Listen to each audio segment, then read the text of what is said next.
2020년 마지막으로 우리에게 주시는 말씀 함께 나누겠습니다. 구약성경 여호수아 1장 6절에서 9절까지 말씀입니다. 구약성경 여호수아 1장 6절에서 9절까지 말씀입니다. 한 절씩 교독하고 마지막 절은 함께 읽겠습니다. 강하고 담대하라. 너는 내가 그들의 조상에게 맹세하여 그들에게 주리라 한 땅을 이 백성에게 차지하게 하리라.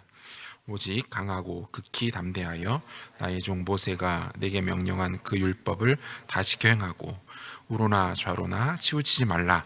그리하면 어디로 가든지 형통하리니 이 율법책을 내 입에서 떠나지 말게 하며 주야로 그것을 묵상하여 그 안에 기록된 대로 다 지켜 행하라.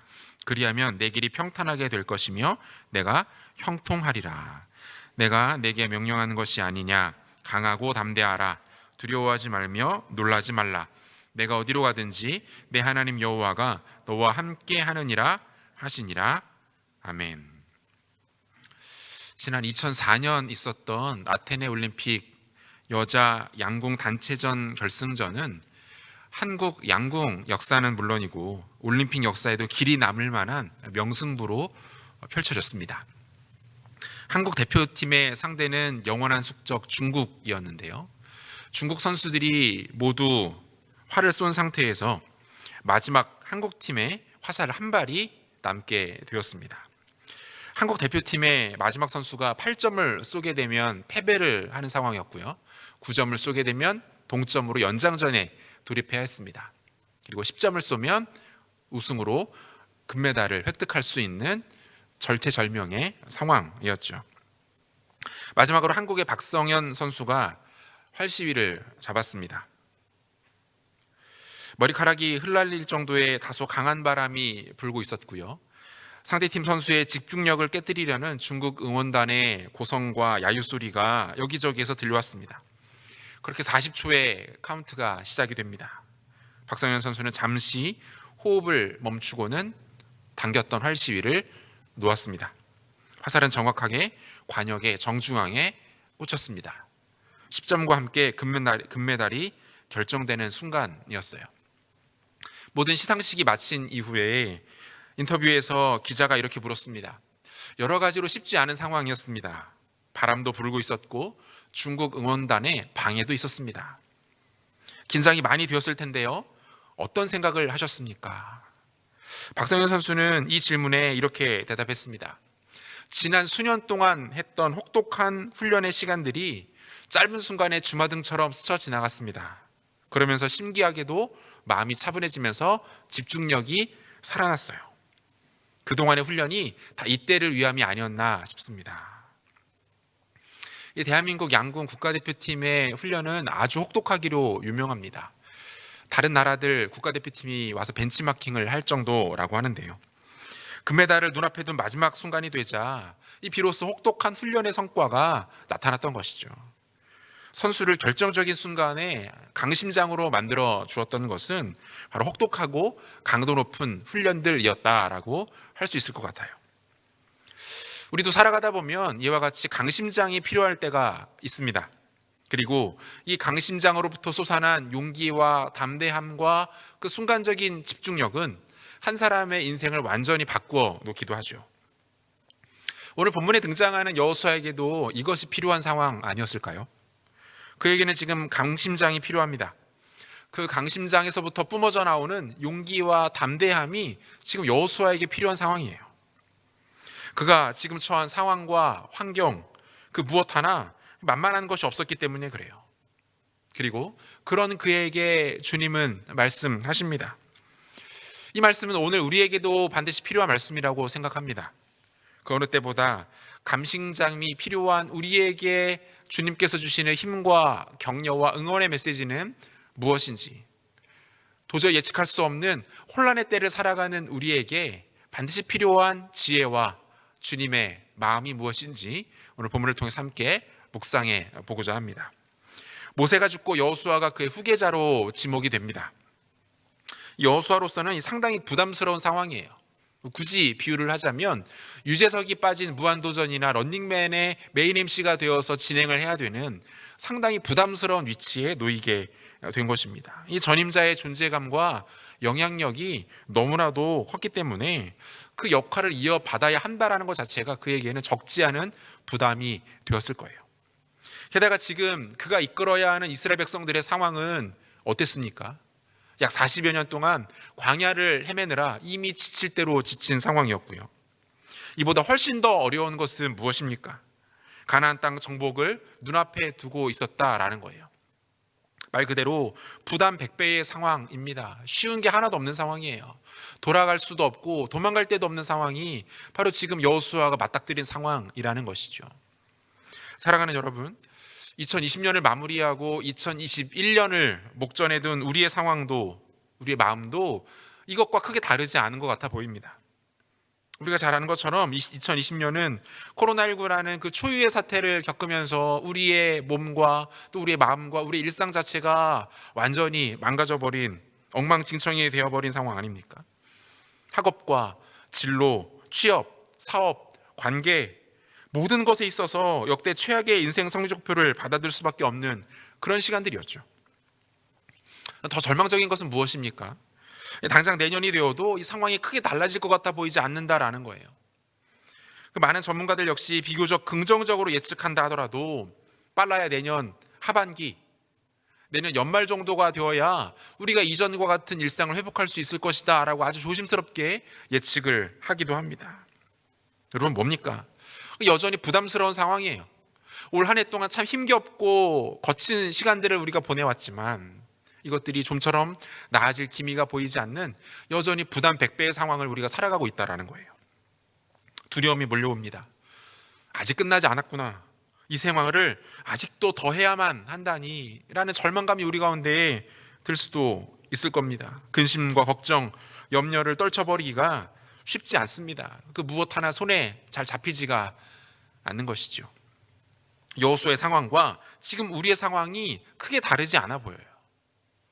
그런데 이런 여호수아에게, 그리고 오늘의 우리들에게 주님은 아주 분명하게 말씀하십니다. 우리 귀에 생생하게 들려올 정도로 주님 외치세요. 하나님의 음성은 무엇입니까? 강하고 담대하라. 강하고 담대하라. 여러분, 이 말씀을 그냥 흘려듣지 마시고요. 뭐 맨날 하는 소리, 뭐 뻔한 얘기, 많이 들었던 얘기, 여러분 그렇게 이 말씀을 듣지 마시기 바라요. 조금 실제적으로 들어보자고요. 하나님께서 괜히 하시는 말씀이겠습니까? 영어도 담기지 않은 메시지를 무슨 단체 문자 보내시듯이 덕담하시듯이 날리시는 그런 의미일까요? 아니요, 그렇지 않습니다.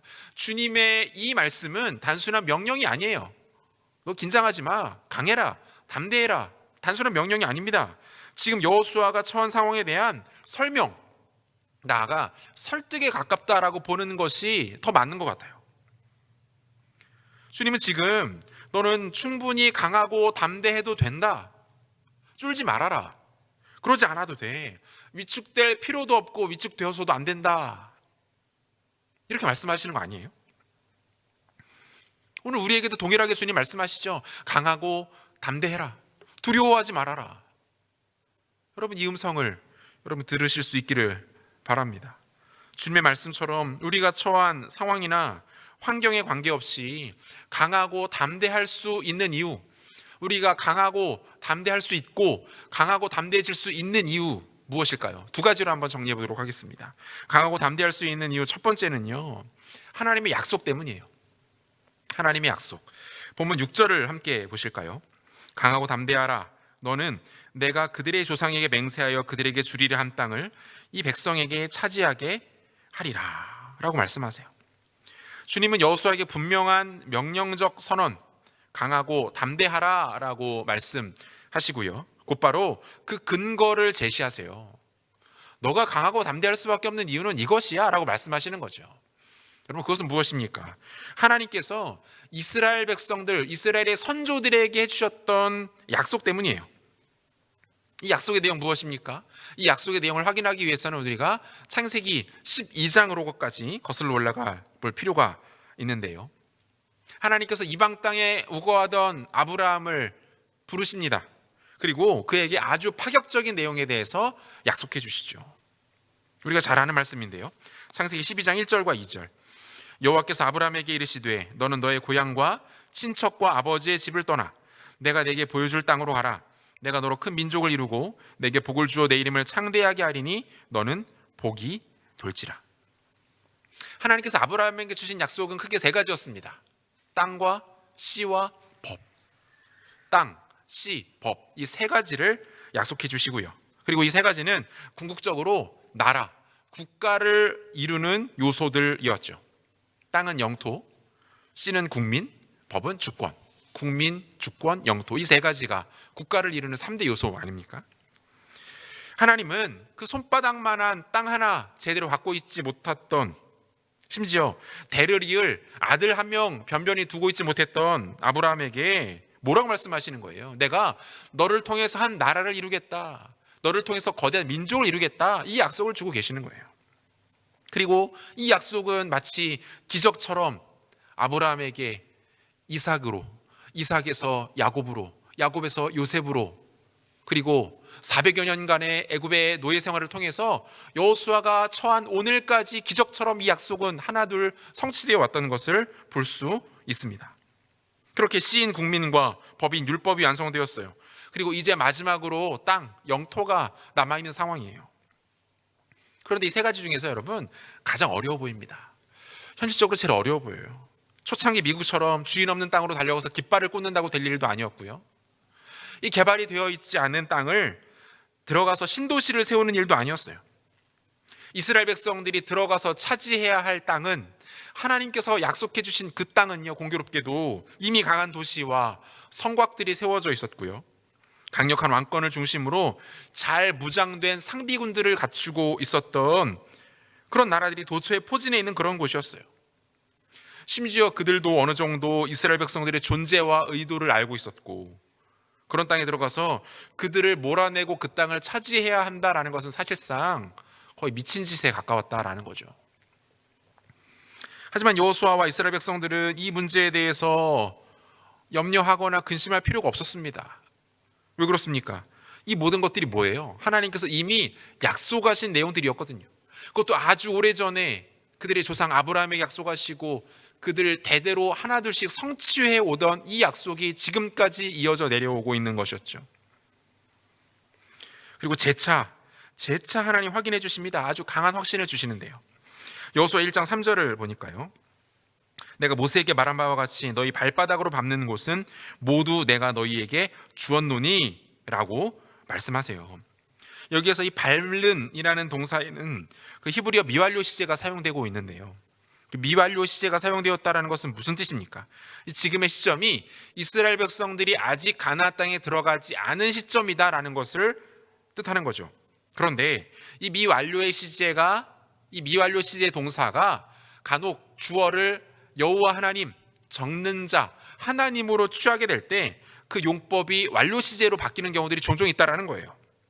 따라서 이 문장에도 적용이 되는데요, 이 문장은 단순히 너희가 앞으로 들어가서 발바닥으로 밟게 될 모든 땅들을 내가 너희에게 줄 것이다 라는 미래형으로 해석되어서는 안 된다라는 거예요.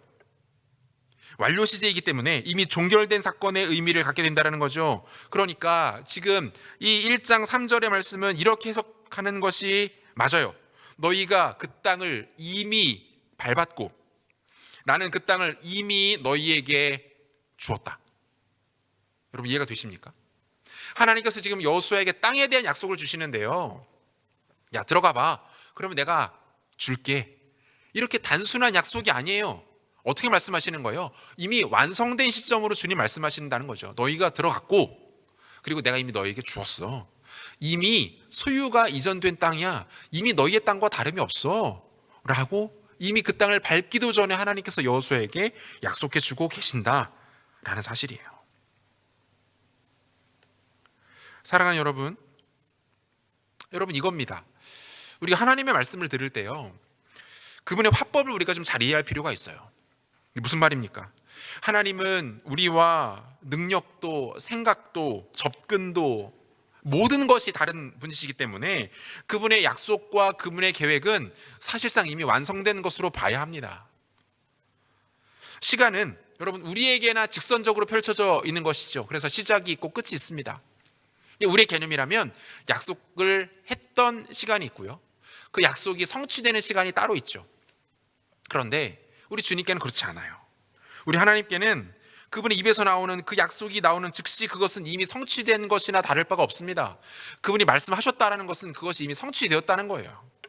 게다가 그분은 한 번 말씀하신 것은 무슨 일이 있어도 반드시 이루시는 신실하신 분이시기 때문에, 그 능력과 그 성실함에 있어서의 조금도 오류가 없으신 분이시기 때문에 뭡니까? 여러분, 그분이 약속하셨다라는 것은 이미 이루어졌다라는 얘기예요. 따라서 하나님의 약속을 믿는다라는 것은 단순히 그 약속의 내용을 믿고 안 믿고의 문제가 아닙니다. 하나님의 약속을 대하는 것은요, 그분을 대하는 거예요. 그분 자체를 믿고 신뢰하느냐, 그렇지 못하느냐의 문제가 되는 것이죠. 하나님의 말씀, 하나님의 약속은 단지 내용이 아닙니다. 그분 자체예요. 그분의 인격입니다. 민수기 13장에 보면 모세가 12명의 정탐꾼을 세워서 가나안 땅을 미리 정탐하게 하는 내용이 소개가 되죠. 우리가 다 알고 있는 내용인데요. 결과가 어땠습니까? 그 12명의 정탐꾼 중에서 오늘 본문에 나오는 여호수아와 믿음의 사람 갈렙, 이 두 사람을 제외한 나머지 10명이 백성들에게 돌아와서 어떻게 보고를 합니까? 모든 악평과 모든 부정적인 의견들을 쏟아내놓기 시작합니다. 우리 저기 가면 죽는다. 저들 너무 강하다. 그들 앞에 설 때 우리가 마치 메뚜기와 같았다. 너무 보잘것없는 존재에 불과했다. 저 땅 못 간다. 반면에 여호수아와 갈렙은 어떤 고백을 하죠? 민수기 14장 6절에서 9절까지 말씀인데요. 이렇게 말합니다. 그 땅을 정탐한 자 중에 눈의 아들 여호수아와 여분네 아들 갈렙이 자기들의 옷을 찢고 이스라엘 자손의 온 회중에게 말하여 이르되, 우리가 두루 다니며 정탐한 땅은 심히 아름다운 땅이라. 여호와께서 우리를 기뻐하시면 우리를 그 땅으로 인도하여 들이시고 그 땅을 우리에게 주시리라. 이는 과연 젖과 꿀이 흐르는 땅이니라. 다만 여호와를 거역하지는 말라. 또 그 땅 백성을 두려워하지 말라. 그들은 우리의 먹이라. 그들의 보호자는 그들에게서 떠났고 여호와는 우리와 함께 하시느니라. 그들을 두려워하지 말라. 여러분, 이 이야기가 어떻게 들려와요? 굉장히 격양된 느낌으로 들려오지 않습니까? 옷을 찢고 분노해하며 답답한 마음을 표출하면서 이들이 이 고백을 하고 있는 거예요. 여러분, 이 두 사람이 그 수많은 이스라엘 백성들 앞에서 이렇게 말할 수 있었던 이유 뭡니까? 이 두 사람이 다른 10명에 비해서 긍정적인 마음의 소유자들이었기 때문에 그런가요? 아니요. 약속이에요. 약속. 지금 이들이 붙들고 있는 것이 하나님의 약속이라고요. 이들은 하나님께서 하신 말씀을 허투루 듣지 않았던 거죠. 이들의 논리는 아주 단순합니다. 뭐예요? 아마 다른 10사람들이 자신들이 보았던 그 가나안 땅에 대해서 온갖 부정적인 말과 악평들을 쏟아낼 때 이들은 서로의 눈을 바라보며 이렇게 말했을지 몰라요. 뭐야? 왜 저 사람들 저렇게 생각하지? 하나님이 약속하신 거 아니야? 그러면 충분한 거 아닌가? 하나님이 이미 약속하셨는데 뭐가 더 이상 문제가 된다는 말이지? 아주 의아해하며 답답해하면서 이 고백을 하고 있는 거예요. 여호수아와 갈렙은 어떻습니까? 그 10명의 사람들이 단순히 부정적인 보고를 하는 것이라고 생각하지 않았던 거예요. 그들이 왜 지금 분노하고 왜 화가 났습니까? 그 10명의 사람들이 하나님을 무시하고 있었기 때문이죠. 하나님을 멸시하고 있었던 겁니다. 그분의 입으로 말씀하셨는데 그것에 대해서 부정했기 때문에 그래요. 여러분, 이게 하나님의 약속이에요. 약속을 믿지 못하는 것은 그분을 믿지 못한다는 뜻이에요. 자, 그렇다면 여기서 우리가 한 가지 실제적인 고민을 좀 해볼 필요가 있습니다. 과연 하나님의 약속을 따라 살아간다는 것은 무엇인가 하는 것이죠. 하나님의 약속 뭔지 알겠는데 도대체 그 약속을 따라 살아간다는 건 뭔가? 그리고 그분이 우리에게 많은 것들, 좋은 것들을 약속해 주시는 분이라는 것 알겠는데 그것을 어떻게 누릴 수 있는가? 정작 나를 향한 하나님의 약속은 무엇인가?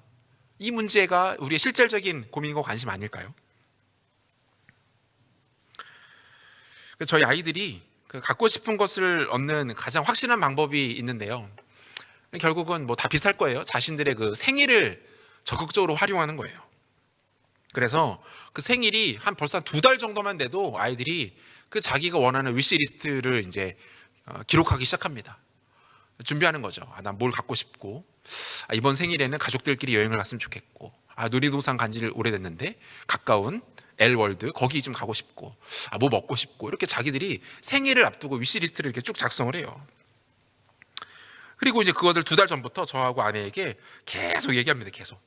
엄마, 아빠 저 이거 갖고 싶어요. 거기 가고 싶어요. 이거 하고 싶어요. 계속 이야기를 하는 거예요. 그럼 그때마다 저와 제 아내가 어떻게 반응할까요? 야, 벌써 2달이나 남았는데 무슨 생일? 야, 됐다, 치워라. 이렇게 하지 않아요. 그렇게 하지 않습니다. 그래, 해줄게. 알았어. 아빠가 기억하고 있을게. 그거 알았어. 잘 생각해 놓고 있을게. 한번 알아볼게. 이렇게 물론 이제 귀찮은 듯이 얘기를 하지만 어쨌든 반응을 하죠. 그렇게 생일이 다가오고 위시리스트가 구체적으로 정해지면 저와 아내도 실제적인 준비를 하기 시작합니다. 아이가 갖고 싶은 장난감이 있으면 미리 인터넷 최저가를 찾아서 다 미리 택배로 받아놓고 숨겨놓고 포장도 하기도 하고요. 어디 가고 싶은 곳이 있으면 미리 시간과 예약이 필요하면 예약을 해놓기도 하고, 그렇게 본인이 원하는 것들을 준비를 합니다. 뭡니까? 아이들 입장에서는 약속이 실제적으로 이루어지고 있는 과정이 생기게 되는 거예요. 여러분, 여기서 가장 중요한 것이 뭘까요? 소통이에요. 대화. 충분히 많은 대화를 하는 거죠.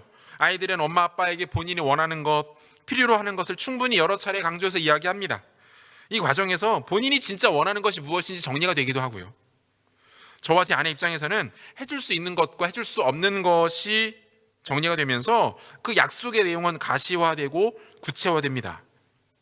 그렇게 아이들 입장에서는 자신들이 요구하는 바, 또 엄마 아빠가 해주겠다라고 이야기한 그 약속이 어떻게 되는 거예요? 가시적으로 눈앞에 성취되는 것들이 보여지는 거예요. 그리고 그것이 구체적이면 구체적일수록 약속 또한 선명하게 성취가 되는 것이죠. 물론 아이들이 굳이 구체적인 생일 선물을 요구하지 않는다 하더라도 저와 제 아내는 저희 아이들을 충분히 사랑하고 아이들을 위해서 많은 것들을 해줄 겁니다. 나름의 방식으로 생일 축하도 해줄 것이고 아이들을 위해서 무언가를 준비할 겁니다. 이것은 변하지 않을 거예요. 그런데 뭡니까? 교제하고 소통하고 대화하고 이야기를 나누면서 진짜 이 녀석이 원하는 게 뭔지, 진짜 우리가 해줄 수 있는 것이 무엇인지가 정해지고 그것이 함께 만들어져가는 모든 과정들이 공유된다라는 거예요. 우리와 하나님과의 관계도 마찬가지예요. 하나님 우리를 사랑하시죠. 그분은 무슨 일이 있어도 저 여러분들을 버리지 않으실 겁니다. 우리를 위한 영원한 천국이 이미 약속되어 있어요. 그리고 그분은 반드시 이 일을 이루실 겁니다. 그런데 어떻습니까? 진짜 우리 가운데 필요한 게 뭐예요? 지금 이 땅에서의 오늘의 일들, 여기에 대한 약속은 우리 가운데 비교적 선명하지가 않아요. 모호합니다. 그래서 막연하게 느껴집니다. 무엇을 잡아야 할지, 무엇을 선택해야 할지, 어디로 가야 할지 막막한 거예요. 여러분, 뭐든 그렇지만 모호하고 뭉툭한 것은 결정적인 순간에 힘을 발휘하지 못해요. 선명하고 구체적인 약속과 이 약속의 성취를 경험하고 맛보는 것이 오늘을 살아가는 우리에게 필요한 거예요. 이게 뭡니까? 교제. 하나님과의 진지하고 깊은 교제예요. 선명한 소통이 필요합니다. 이게 살아있으면 살아있을수록 우리는 우리의 삶에 주어지는 하나님의 약속이 무엇인지를 알게 됩니다. 보게 됩니다. 그리고 그 약속이 어떻게 성취되어 가는가를 우리의 눈으로 똑똑히 보게 되는 거죠. 그리고 하나님의 백성들이 그 하나님의 약속이 성취되어지는 과정을 목도할 수 있는 그 힘과 능력은 엄청나기 때문에 우리의 삶 자체를 완전히 뒤바꿔 버린다는 거예요.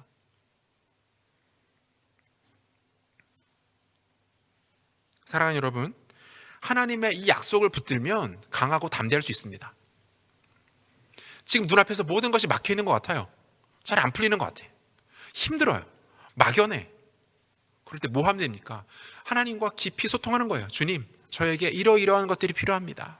하나님 우리 가운데 말씀하시겠죠. 필요한 것들을 주시겠죠. 그분이 진짜 원하시는 것이 무엇인지 보여주시겠죠. 그 길들을 따라가며 그 약속이 내 삶에 가장 깊숙이 성취되는 것들을 보는 거예요. 여러분, 그게 능력이고 그게 힘이에요. 그때 우리는 강하고 담대할 수 있습니다. 약속 붙드십시오. 그 약속이 내 삶에 실질적인 삶의 현장에서 성취되는 것들을 하나님과 깊은 교제를 통해 경험하시는 여러분들 되시기를 소원합니다. 강하고 담대할 수 있는 이유 2번째는요, 하나님 말씀 때문이에요. 하나님 말씀, 본문 7절과 8절 보시겠습니다. 오직 강하고 극히 담대하여 나의 종 모세가 내게 명령한 그 율법을 다 지켜 행하고 우로나 좌로나 치우치지 말라. 그리하면 어디로 가든지 형통하리니 이 율법책을 내 입에서 떠나지 말게 하며 주야로 그것을 묵상하여 그 안에 기록된 대로 다 지켜 행하라. 그리하면 내 길이 평탄하게 될 것이며 내가 형통하리라. 여러분, 가나안 정복이라는 이 대업을 앞둔 여호수아에게 가장 현실적으로 필요한 것은 무엇이었을까요? 누군가의 가르침, 조언이었을 거예요. 어떻게 해야 되는지 모르겠는데요. 그러면 여기서 이러한 방식으로 접근해봐. 이런 사람들을 세워서 활용해봐. 그에게 꼭 필요한 조언을 가장 적절하게 해줄 수 있는 사람 누구였을까요? 모세였겠죠. 하지만 모세는 더 이상 세상에 없습니다. 모세의 모습을 볼 수도 없고 그의 목소리를 들을 수도 없어요. 마찬가지로 코로나19 상황이라는 큰 위기 앞에선 우리에게 가장 명확한 길을 제시해 주실 수 있는 분, 실패 없는 가르침을 줄 수 있는 분, 예수님이세요. 그분은 모든 것을 알고 계시고 모든 능력을 갖고 계시니까요. 그런데 우리 또한 그 예수님 볼 수 없고 그분의 음성을 직접적으로 들을 수 없어요. 그런데 본문의 여호수아도 오늘의 우리도 눈으로 볼 수 있고 손에 쥘 수 있는 것이 하나 있습니다. 뭡니까? 율법책, 하나님의 말씀이에요. 하나님 말씀 볼 수 있어요. 그거 손으로 만져져요. 그거 펼쳐서 그 안에서 나에게 뭐라고 말씀하시는지 우리는 하나님 말씀을 통해서 들을 수 있는 거예요. 모세는 없지만 율법책이 남았고요. 예수님 직접 우리 곁에 육신으로 계시지 않지만 성경이 우리에게 주어져 있습니다. 여러분, 평탄한 길, 형통한 길 싫어하는 사람 없습니다. 제3의 목표는 힘들고 어렵고 고난의 길만 찾아서 겪는 것입니다. 이렇게 말할 사람 어디 있을까요? 우리 주님은 매우 직관적으로 아주 꼭 집어서 형통과 평탄의 길에 대해서 말씀하십니다. 그것이 뭡니까? 율법책, 하나님의 말씀을 붙들고 그 가운데 기록된 것을 지키는 삶이 형통과 평탄의 지름길이다, 대로다 말씀하세요. 시편 1편 2절에서 3절까지를 보니까요, 복 있는 사람은 악인들의 꾀를 따르지 아니하며 죄인들의 길에 서지 아니하며 오만한 자들의 자리에 앉지 아니하고 오직 여호와의 율법을 즐거워하여 그의 율법을 주야로 묵상하는도다. 그는 시냇가에 심은 나무가 철을 따라 열매를 맺으며 그 잎사귀가 마르지 아니함 같으니 그가 하는 모든 일이 다 형통하리로다. 이렇게 돼 있어요. 그럼 복 좋아하잖아요. 복 싫어하는 사람이 어디 있습니까? 모든 사람이 좋아하는 복에 대해서 이렇게 명쾌하게 설명하고 있는데 왜 우리가 이것을 믿지 못합니까? 따르지 못하나요? 시편 기자가 아주 매우 노골적으로 설명하죠. 마치 복받는 삶을 위한 족집게 강의 이런 것 같아요. 이 강의의 핵심은 뭡니까? 하나님의 말씀을 가까이 하는 거래요. 율법을 주야로 묵상하는 겁니다. 이런 인생 가운데 어떤 삶이 약속된다라고 말해요. 두 가지 생각해 볼 수 있는데, 첫 번째, 근원의 견고함. 근원의 견고함이에요. 시냇가에 심은 나무라는 비유가 사용되죠. 여러분, 시냇가에 심겼다는 것은 무엇을 의미합니까? 뿌리를 뜻하는 거예요. 그 뿌리가 아주 견고하고 또 충분히 어느 때나 양분을 공급받을 수 있는 곳에 근원이 묻어져 있다, 심겨져 있다. 근원의 견고함. 근원이 견고하기 때문에 웬만해서는 실패가 없을 것이다 라는 뜻이에요. 우리가 보통 기본기가 좋다, 기초가 튼튼하다, 기본이 잘 되어 있다 이런 표현들 많이 하잖아요. 그리고 그런 경우일수록 어떻습니까? 성장이 빠르고요, 훨씬 더 발돋움하게 되고, 비록 위기나 슬럼프를 만나도 신속하게 잘 극복한다 이렇게 말하지 않나요?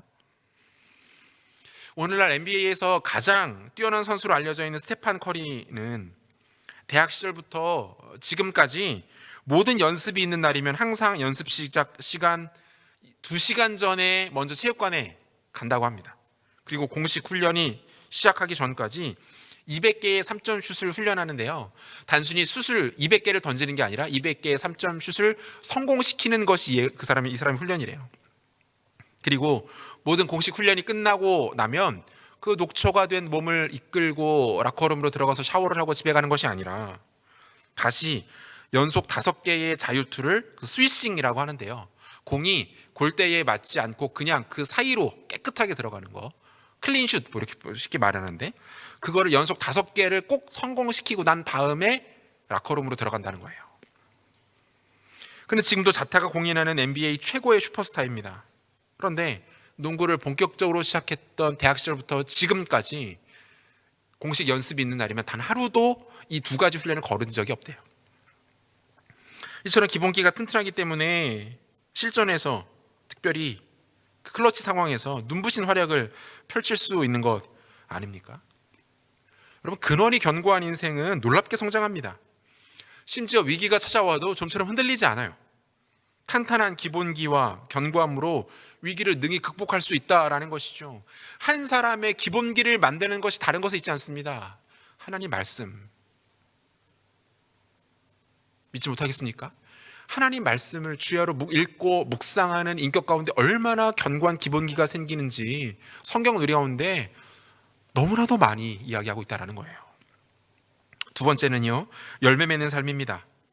여러분, 나무에게 열매 맺는 삶은 자기 스스로를 위함이라기보다는요, 다른 존재를 이롭게 하는 일입니다. 그 나무 열매를 통해서 많은 동물과 그리고 인간이 큰 유익을 누리게 되죠. 마찬가지입니다. 하나님 말씀 가운데 거하는 인생을 통해 어떤 일들이 일어나게 됩니까? 이웃이 윤택해지는 일들이 일어나요. 이웃을 섬기는 일들이 일어나게 됩니다. 선한 영향력들이 펼쳐져서 어려움 당하고 고통 가운데 있는 사람들, 도움이 필요한 사람들이 그 한 사람의 인격과 삶을 통해서 회복되는 일들이 일어나게 돼요. 이것이 어떻게 시작된다고요? 하나님 말씀에서부터 시작된다는 거예요. 말씀을 묵상할 때 우리에게는 내가 아닌 주변과 이웃이 보이기 시작합니다. 나의 욕구가 아니라 그들의 필요가 보이기 시작해요. 나의 생존을 위해서 살아가는 삶이 아니라 그들의 생명을 위해서 살아가는 삶이 비로소 시작된다는 거예요. 한마디로 주의 말씀을 가까이 할 때 우리는 시시하지 않은 인생 살아갈 수 있게 됩니다. 여러분 주변에 보세요. 아무리 출세하고 돈이 많고 성공했다 하더라도 시시한 인생 살아가는 사람들이 얼마나 많습니까? 저 많은 돈 가지고 저렇게 출세하고 저렇게 힘을 얻어도 결국 자기밖에 모른 채 살아가는구나. 많은 사람들 거 착취하고 빨아먹으면서 사회에 필요 없는 존재로 살아가는구나. 이런 사람들 주변에 얼마나 많아요. 그런 사람들의 삶을 보면서 존경스럽습니까? 부럽습니까? 닮아가고 싶던가요? 시시하죠. 가진 소유, 본인이 이룬 업적과 관계없이 시시한 인생 살아갈 수밖에 없는 거예요. 그런데 말씀을 가까이 하고 말씀을 묵상하고 말씀 안에 거하는 삶을 살아갈 때 절대로 시시하지 않은 인생 살아갈 수 있게 된다. 오늘 성경이 우리 가운데 소개하고 있는 거예요. 이런 인생이 어떻게 가능하다고요? 하나님 말씀을 묵상할 때. 그렇죠? 여러분, 이 묵상이라는 표현을 우리가 참 많이 쓰는데요. 그런데 정작 자주는 사용하는데 정확한 뜻을 알지 못한 채 사용하는 경우가 참 많은 것 같아요. 이 묵상이라는 말의 히브리 원어는요, 그 기본형을 따라가면 하가라는 단어예요. 하가. 원래 이 하가는 신음하다, 궁리하다, 골똘히 무언가를 생각하다라는 뜻을 갖고 있다고 합니다. 특별히 이 하가는 그 피상적이고 사변적인 궁리나 생각을 말하는 것이 아니고요, 아주 실제적이고 체험적이고 나아가 실천적인 신음, 궁리, 생각을 이야기할 때 이 하가라는 단어를 쓴다라는 거예요. 여러분, 말씀을 묵상한다라고 했을 때 그 묵상의 의미가 여러분 이런 거예요. 묵상은 짧은 성경 구절 몇 절 읽고 나서, 그죠? 그것도 오늘 본문이 어제 매일 성경 본문보다 너무 길면 막 짜증나. 왜 이렇게 길어 오늘? 이거 누가 편집한 거야? 막 이런 막 생각 들어요. 막. 그죠?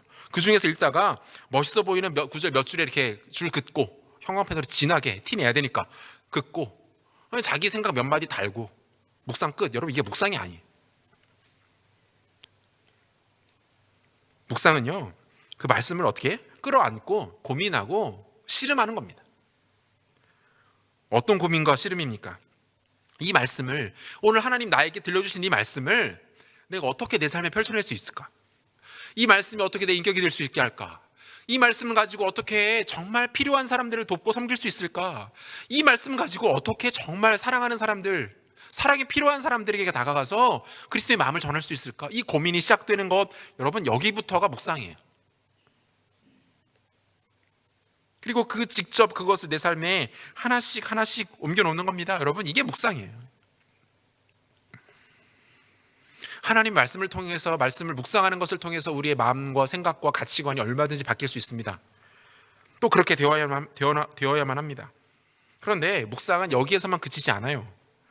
하나님 말씀을 단순히 자기 자신의 마음의 수양, 어떤 힘을 얻는 것, 위로받는 것에서만 머물고 만다면 우리는 마치 스마트폰을 갖고 그냥 전화하고 문자만 보내는 투지폰 정도의 기능만 활용하는 것과 다를 바가 없습니다. 하나님의 말씀은 내 행동을 바꾸고 습관을 바꾸고 내가 내 삶과 인생 전체를 바꿀 수 있는 거죠. 그리고 말씀을 이렇게 사용하고 활용하기 시작하는 사람들은 그때부터 뭡니까? 무서울 게 없는 거예요. 무슨 환경, 사건, 상황 만나도 강하고 담대할 수밖에 없는 거죠. 나비 효과라는 말 많이 들어봤죠? 미국의 기상학자 에드워드 로렌츠라는 사람이 한 번은 컴퓨터 시뮬레이션을 통해서 기후변화 예측 실험을 하고 있었대요. 그 실험에 필요한 초기값을 입력해야 하는데 그 초기값이 0.506127 수순 6자리 506127이었다고 해요. 그런데 입력을 하다가 어떤 이유에서인지는 모르겠는데 0.506127을 다 입력하지 않고 0.506까지만 입력했대요. 그러니까 0.000127만큼은 입력하지 않은 거죠. 여러분 살면서 0.000127이라는 숫자 만나본 적 있어요? 정말 작은 숫자잖아요. 정말 미비한 숫자. 이게 잘 카운트도 안 되는, 가늠도 안 되는 그런 숫자잖아요. 그런데 막상 실험 결과를 봤더니 어떻습니까? 그 0.000127이라는 아주 근소한 입력치의 차이가 완전히 다른 기후 패턴을 만들어냈다는 거죠. 얼마나 다른 차이를 보였는지를 알기 쉽게 설명한 문구가 우리가 잘 알고 있는 브라질에서 나비가 한번 날개짓을 했더니 텍사스에서는 토네이도가 일어난다. 이 말이잖아요. 나비 효과 이렇게 말하죠. 그 정도로 작은 변화나 작은 사건이 후에는 예상하지 못한 엄청난 결과로 이어진다라는 뜻이에요. 여러분 마찬가지입니다. 청년의 때에 하나님의 말씀을 가까이 하는 것은 우리 인생에 엄청난 나비 효과를 만들어낼 수 있습니다. 성경을 한 장 읽고 묵상하는데 많은 시간이 필요하지 않아요. 제가 직접 이 설교 준비하느라고 해봤어요. 10분 정도면 성경 한 장을 아주 꼼꼼하게 읽을 수 있습니다. 그리고 3분에서 5분 정도만 더 사용한다면 그 읽었던 말씀 중에서 나에게 다가왔던 말씀들을 되새기면서 소위 말해서 묵상할 수 있어요.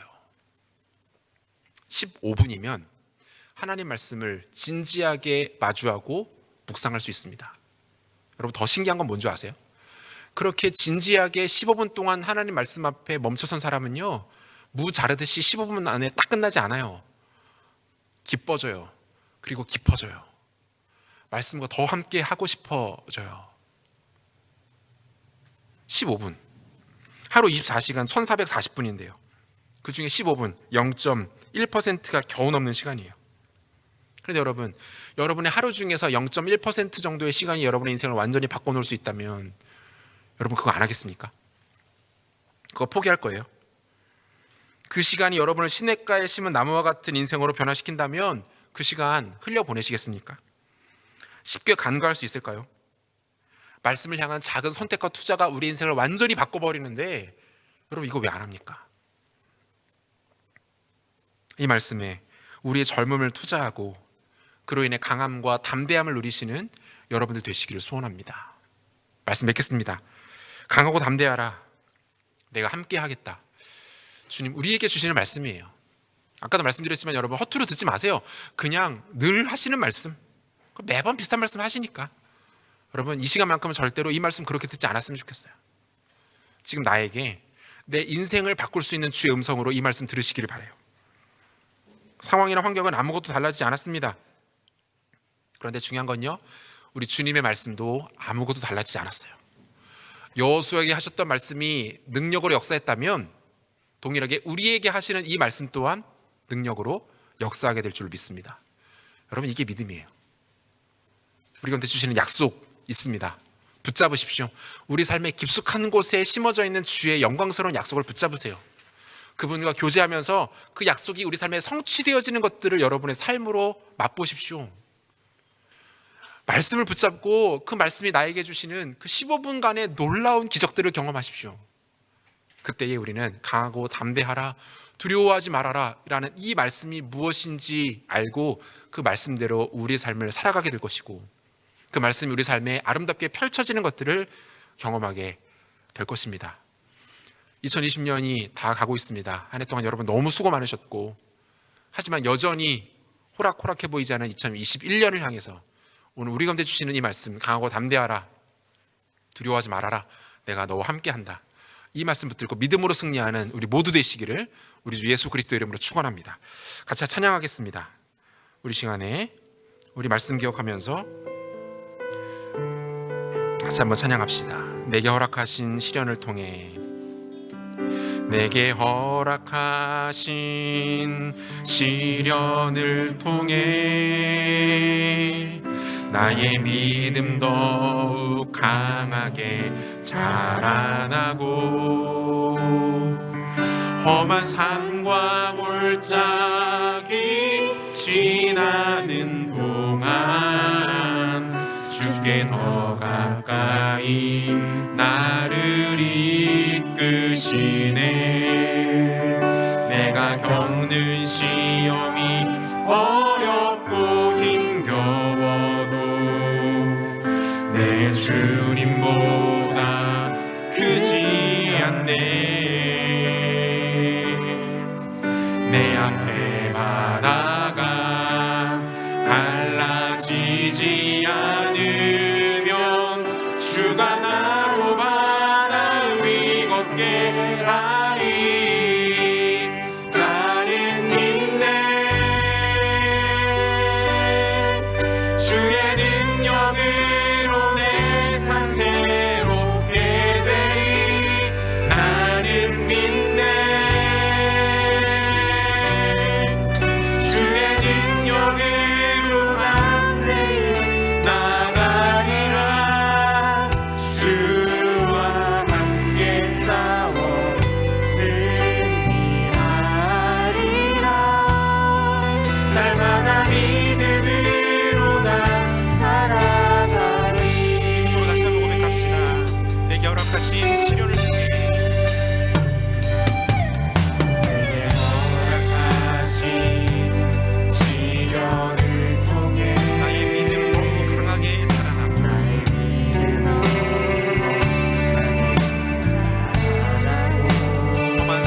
기도하겠습니다. 주 안에 사랑하는 여러분, 하나님의 말씀을 우리가 좀 가볍게 듣지 않았으면 좋겠어요. 참 익숙한 말씀 아닙니까? 강하고 담대하라, 두려워하지 말아라, 내가 너와 함께 있겠다. 여러분, 우리가 익숙하다라는 거는요, 그만큼 하나님 우리 가운데 많이 말씀하셨다는 뜻이고요, 우리가 그 말씀을 그 정도로 신뢰하고 의지한다라는 뜻이에요. 좋아한다라는 뜻이죠. 그런데 정작 이 말씀의 능력을 여러분 겪으며 체험하며 맛보며 살아가고 계십니까? 그렇지 않다면 이 말씀이 단순한 주술, 주문과 무엇과 다릅니까? 쓸데없이 짓거려지는 죽어버린 철학과 무엇이 다릅니까? 여러분 아시잖아요. 하나님 말씀은 그렇지 않아요. 하나님 말씀은 살아있고 능력있고 역사하는 힘인 줄로 믿습니다. 오늘 주님 우리한테 말씀하세요. 강하고 담대하라, 두려워하지 말아라, 내가 너희와 함께한다. 내가 너와 함께할 거야. 너 쓰러지지 않을 거야. 너 패배하지 않을 거야. 너 실패하지 않을 거야. 비록 넘어질 수는 있겠지만 다시 일어나서 나와 함께 갈 거야. 주님 우리 가운데 이 말씀 주십니다. 이 말씀 우리 삶에 어떻게 녹여내고 풀어낼 수 있을까요? 두 가지 살폈죠. 주님과 우리 일상 가운데 친밀하게 교제하는 겁니다. 그 주님께 기도하시고 그 주님께 물으시고 그 주님의 음성에 귀를 기울여 보십시오. 우리 가운데 주신, 우리 손에 잡히고 우리 눈에 보여지는 하나님 말씀을 통해서 그분과 친밀하게 다가가서 그분의 뜻을 알아갈 때 우리는 강해질 수 있고요, 담대해질 수 있게 될 것입니다. 이 시간 이거 붙잡고 한번 기도했으면 좋겠는데요. 사랑하는 주님, 주와 가까이 교제하는 인생 살아갈 수 있도록 도와주시고, 주의 말씀을 하루에 단 15분이라 할지라도 0.1%에 해당하는 그 시간이라 할지라도 읽고 묵상하고 생각하고 곱씹고 되새기며 그 주와 함께 교제함을 통하여서 우리 삶 가운데 허락하시는 이 강하고 담대한 능력을 맛보며 우리 삶에 직접 체험하며 살아갈 수 있도록 하나님 은혜 베풀어 주옵소서. 함께 기도합시다. 기도하겠습니다. 하나님 아버지 감사합니다.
한 가지만 더 같이 기도했으면 좋겠는데요. 주 안에 사랑하는 여러분, 2020년이 이렇게 마무리되고 있습니다. 참 힘든 시간들을 살아왔고요, 참 혼돈스러운 때를 살아왔습니다. 그래서 어땠나요? 그래서 우리 삶이 어땠습니까? 지난 시간들을 힘겹게 돌아왔지만 여전히 우리가 참 주의 은혜 가운데 안전하다라는 것들을 확인하게 되는 요즘인 것 같아요. 주께서 우리로 하여금 털끝 하나 상하지 않게 하셨고요, 지난 시간 동안 우리의 가족들을 지켜주셨고요, 우리 공동체를 여기까지 하나님이 인도하셨습니다. 우리는 매 순간 망연자실하여서 무엇을 할지 알지 못했고 실수하고 실패하기를 반복했지만 우리 하나님 우리를 당신의 아름다운 뜻과 계획 가운데 여기까지 인도하셨습니다. 그런데 우리는 계속 불평하고 불만을 내뱉고 원망하면서 하나님 앞에 무너진 채로, 그것을 너무나도 당연시한 채로 살아왔던 올 한 해를 하나님 앞에 좀 겸손하게 돌아봤으면 좋겠어요. 여러분, 이 시간에 올 한 해를 마무리하면서 비록 며칠은 남았지만 하나님 앞에 이렇게 좀 기도했으면 좋겠습니다. 여러분, 회개의 기도하세요. 하나님, 제가 교만했습니다. 제가 하나님 신뢰하지 못했습니다. 하나님 불평과 불만과 원망으로 내 입을 가득 채웠습니다. 내가 어리석었습니다. 하나님 용서하시고 긍휼히 여겨주시고 불쌍히 여겨주시고 주를 향한 감사와 감격과 은혜가 회복되는 우리 삶 될 수 있도록, 남은 시간들, 올 한 해 얼마 남지 않은 이 시간들을 주 앞에 스스로를 겸손하게 돌아보며 지낼 수 있도록 하나님 은혜를 베풀어 주시옵소서. 올 한 해 피니싱 웰 할 수 있도록 하나님 복 주시고 지혜를 허락하여 주옵소서. 함께 기도합시다. 하나님 아버지, 고맙습니다. 아버지 하나님, 올 한 해 참 힘겹게 어렵게 여기까지 왔지만 모든 시간 가운데 우리 안에 하나님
신실하신 하나님, 감사합니다.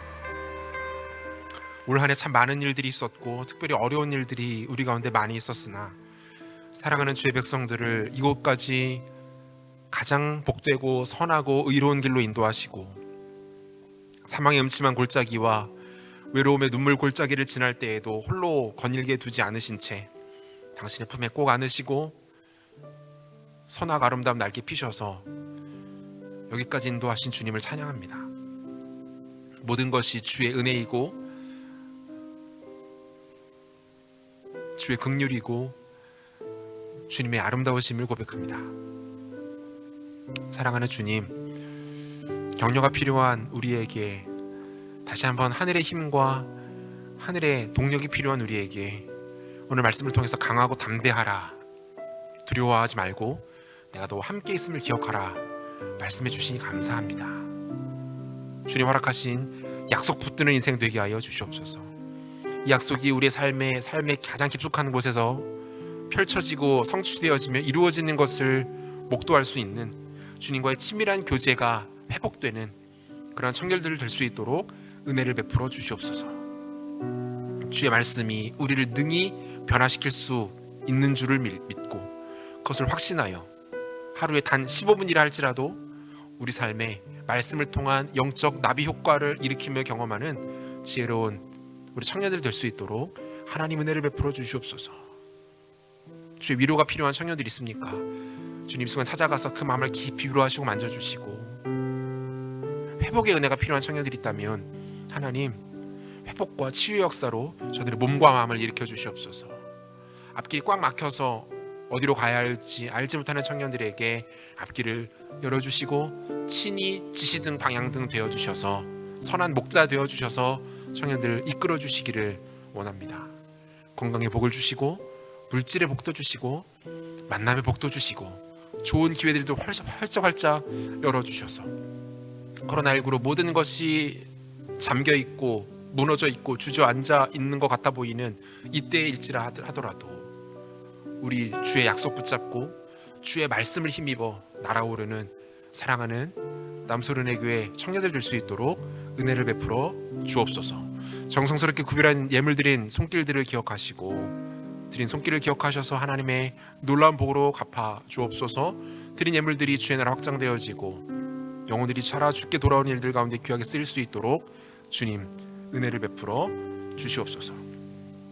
지금은 우리 주 예수 그리스도의 은혜와 하나님의 사랑하심과 성령의 위로하시며 교통하시는 역사가 강하고 담대하라 두려워하지 말라라는 말씀하시는 주 앞에 서서 주의 견고하고 흔들림 없는 약속 붙잡고 우리를 능히 위대하게 바꿀 수 있는 주의 말씀을 힘입어 오늘 우리에게 주어진 안개 속과도 같은 삶 속에서도 변하지 않고 반짝이는 하늘의 영광스러운 보좌에 계신 우리 주 예수 그리스도 바라보는 삶을 살아가기를 결단하며 다짐하며 예배를 참여한 사랑하는 모든 청년들 머리 위에 그들의 삶의 모든 터전 가운데 이제부터 영원토록 함께 있을지어다. 아멘.